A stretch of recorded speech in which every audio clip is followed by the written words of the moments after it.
мурда президент кол койгон жарлыкка ылайык ар бир кыргызстандык үйлүү болуу мүмкүнчүлүгүнө ээ болду.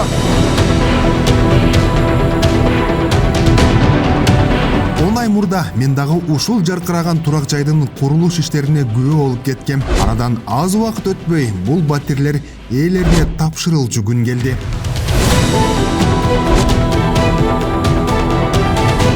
Мурас турак жай комплекси жалпы 4700 батирди камтыган ири долбоордун бир бөлүгү болуп саналат. Анын алгачкы этабы аяктап 6 блоктон турган 18 кабаттуу үйлөрдөн 510 батир мамлекеттик ипотекалык компания аркылуу ээлерине тапшыруу аземинде өлкө башчысы мындай турак жай комплекстери борбор калаада гана эмес, өлкөнүн ар кайсы аймактарында салынып жатканын айтты. Урматтуу мекендештер, социалдык турак жайларды куруу иштери мындан ары дагы ыкчам темп менен улантылып кете берет. Башталган долбоорлорубузду аягына чыгарабыз. Мамлекетке ишеним артып, социалдык турак жай алуу кезегине турган 40 миңден ашуун жарандарыбызды үмүт тилегине жакын аралыктарда жеткиребиз буюрса. Алдыда дагы көптөгөн турак жай комплекстеринин курулуу иштери башталары күтүлүүдө. Жеке эле борбор калаада эмес, Кыргызстандын ар кайсы аймактарында көп кабаттуу үйлөр курулуп жатат.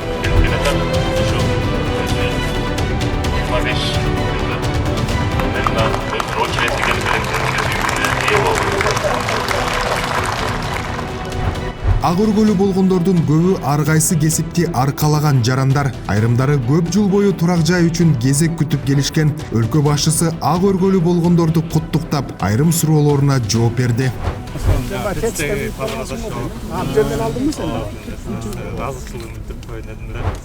Жөнөкөй калкка 4% кылып койдук, мамлекетте иштегендерге жөнөкөй. Анан баягы 8% ал баягы базарда отурган мигранттар, акчасы барларга кичине 8% кылып койдук. Кичине мамлекеттик ипотекалык компанияга да анча-мынча доход калыш керек да. Компанияда өсүш керек. Анан ал банкрот болуп калса ал компания кийин эч кимдерге үй салып бере албай калат. Ошон үчүн кичине коммерческий 8 кылып койдук.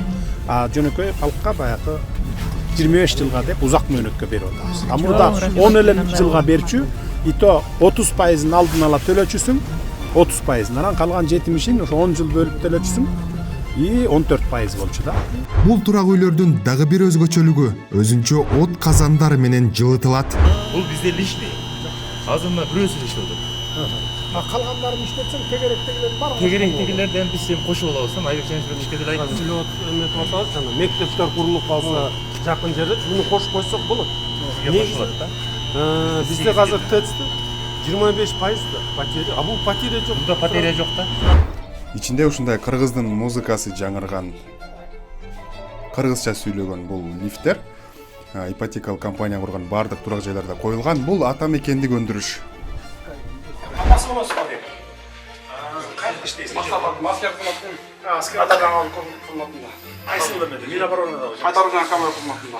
ГСИЛде.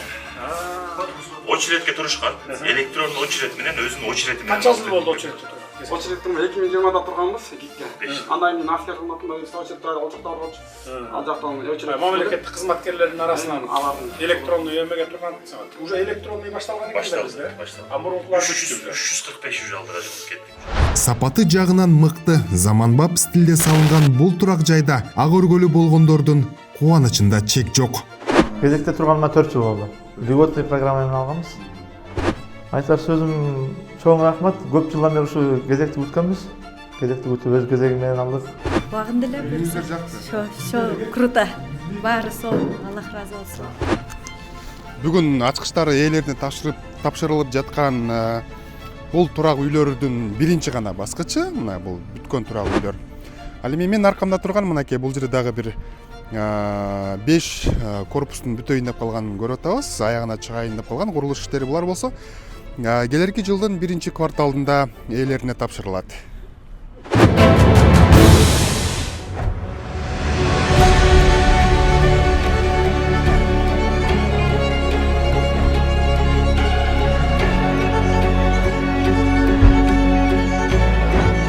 25 декабрь өлкө башчысы Садыр Жапаров Санкт-Петербург шаарында көз карандысыз мамлекеттер шериктештигине кирген өлкөлөрдүн лидерлеринин бейрасмий жолугушуусуна катышты. Мамлекет башчылары бейформал түрдө баарлашып, актуалдуу эл аралык жана регионалдык темалар боюнча пикир алмашты. 2025 жылдын 1 январынан тартып, шериктештикке төрагалык кылуу функциялары Тажикстанга өтөт.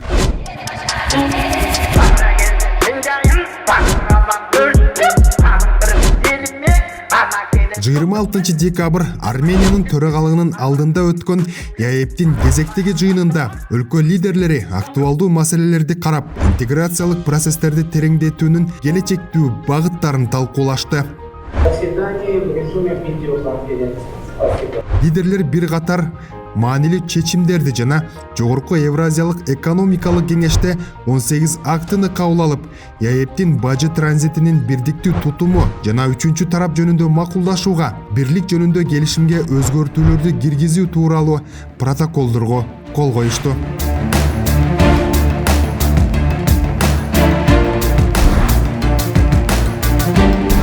2024 жыл ЯЭП жана ага байкоочу болгон мамлекеттер үчүн да жемиштүү болду көрүнөт. Бул нерсени Шавкат Мирзиёев менен өлкө башчынын жылуу баарлашуусунан эле байкасак болот.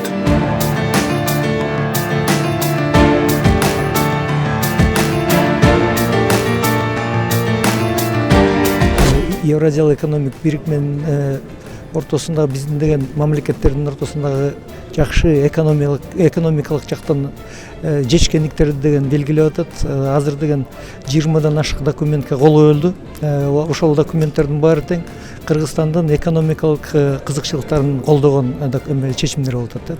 Ананчы ЯЭПке мүчө мамлекеттер арасында экономикалык жактан Кыргызстан бир катар тармактарда лидери болуп чыга келди.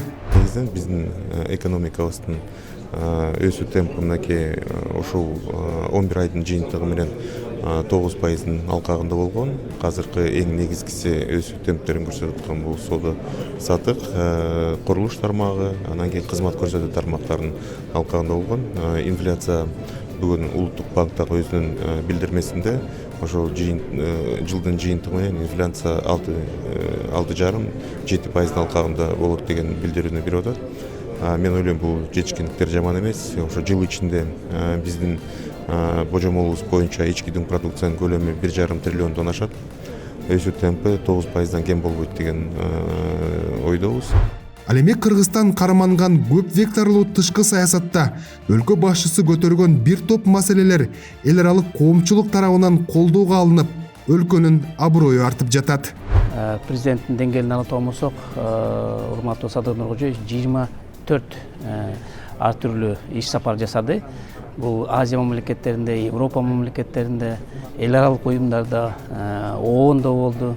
Ошонун баарына баягы катышып, биз өзүбүздүн баягы көп векторлуу саясатыбызды жүргүздүк да. Анан негизинен азыр өзүң билип атасың, конфликттерге карабай, дүйнө экиге бөлүнүп атат да. Сен ким мененсиң деп биз ошонун баарын балансировка жасап, Запад, батыш мамлекеттер менен дагы биздин кошуна мамлекеттер менен өзүбүздүн чоң партнерлор менен тыгыз иштеп, жакшы иштерге жетишкенге жетиштик. Жолдош Кыргыз Республикасы президенти, Куралдуу күчтөрдүн башкы кол башчысы, Өчтүк Батыш оперативдүү кол башчылыгын аскерлери, аскер бөлүктөргө күчүрмөдүү тапшыруу аземине түзүлдү. Министрдин орун басары полковник Карасартов. Саламатсыңарбы жоокерлер? 27 декабрь өлкө башчысы Ош облусуна жумуш сапары менен барып, 3 аскер бөлүгүнө күчүрмөн тууларды тапшырды.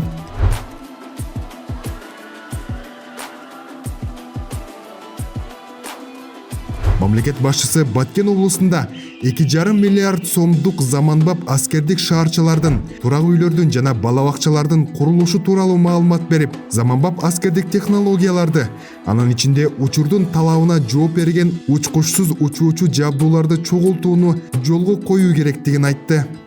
Номер 12861 аскер бөлүгүнө быйыл жалпы сметалык баасы 47,863,000 сомдук аскердик техникаларды оңдоо жана тейлөө базасын ачууга жетиштик. Бул базада аскердик техникаларды оңдоодон сырткары аны калыбына келтирүүгө, күчүрмөн даярдыкта кармап турууга, ошону менен бирге кесипкөй адистерди даярдоого шарттар түзүлдү. Буга чейин эскилиги жеткен аскердик сооттолгон техникаларды оңдоо аябай эле көп көйгөй жаратып келген болсо, мына эми бул базанын ишке берилиши менен аларды толук өзүбүз оңдоого мүмкүнчүлүк түзүлдү.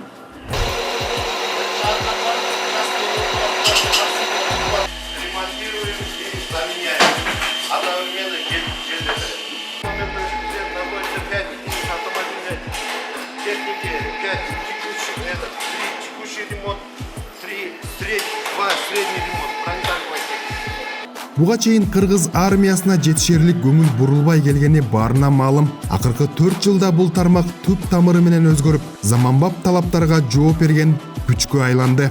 Биринчи күндөрдөн баштап, түзүлгөндөн баштап келгенбиз. Ошол убакта жетекчиликтен айтылганда, биз комиссарият түзөбүз, бизге армиянын кереги жок деген сөздөн кийин армияга башка каралбай калып, ушул жердегилер эле өзүлөрү эле ошону сатып ийген. Эми андай жок да азыр эле. Табиғи жок болсо, урдаса ким урдайт? Урдаса ушул солдаттар урдайт, офицерлер, прапорщиктер, сержанттар. Ал убакта 6 ай, 7 ай зарплат берчүбүз. Мамлекет башчысы аскердик инфраструктуралар муну менен эле чектелип калбастан, дагы да жаңыланарын баса белгиледи. Пландаштырып туруп, анан мага алып келди, сметасы чыгарды. Канча жери бошойт экен, силердин компактный эмеге жаңыларды салыш керек да. Жаңы салыш үчүн канча кетет экен? Мага сметасын көтөрүп алып келгиле, 4 өңөр киргиле мага. Жарайт. Мен чечип берейин.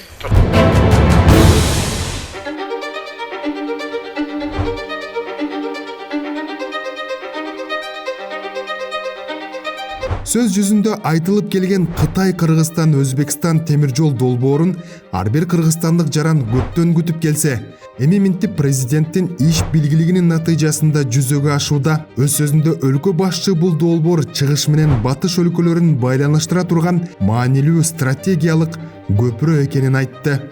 Аталган темир жолдун курулушу менен чыгыш жана батыш элдеринин ортосунда карым-катнаш түзүлүп, кадимки Улуу Жибек жолунун тарыхый деми калыбына келет.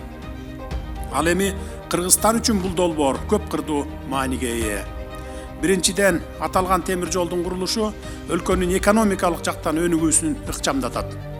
Долбоорду ишке ашыруу менен Евразия континентиндеги транзиттик түйүн катары биздин ролубуз бекемделет, жүк ташуулардын көлөмү олуттуу өсөт. Аталган темир жол ишке берилсе, өнөр жайды натыйжалуу өнүктүрүүгө, ресурстарды өздөштүрүүгө мүмкүндүк берет, ошондой эле соода жүгүртүүгө жана инвестиция тартууга шарт түзөт. Бул Кыргызстандын гүлдөп өсүшүнө эбегейсиз зор салым кошот. Миңдеген жумуш орундары түзүлүп, өлкөнүн социалдык, экономикалык абалына оң таасирин тийгизет. Балыкчыдан махмалга чейин темир жолу курулуп келип, ушул жолго кошулат. Түндүгүбүз менен түштүгүбүз темир жол аркылуу дагы байланышта болот. Ошондой эле бул жаңы каттам аркылуу Кыргызстандын экспорттук мүмкүнчүлүктөрү кеңейип, Кытай жана Европа сыяктуу дүйнөлүк ири рынокторго жол ачылат. Кытай эл республикасынын төрагасы жана Өзбекстандын президенти жолдогон кайрылууда да Кытай, Кыргызстан, Өзбекстан темир жолунун курулушунун башталышын үч өлкө дээрлик 30 жылдан бери күтүп келген тарыхый окуя экенин белгилешкен. И, конечно, этот проект будет способствовать возрождению Великого Шелкового пути.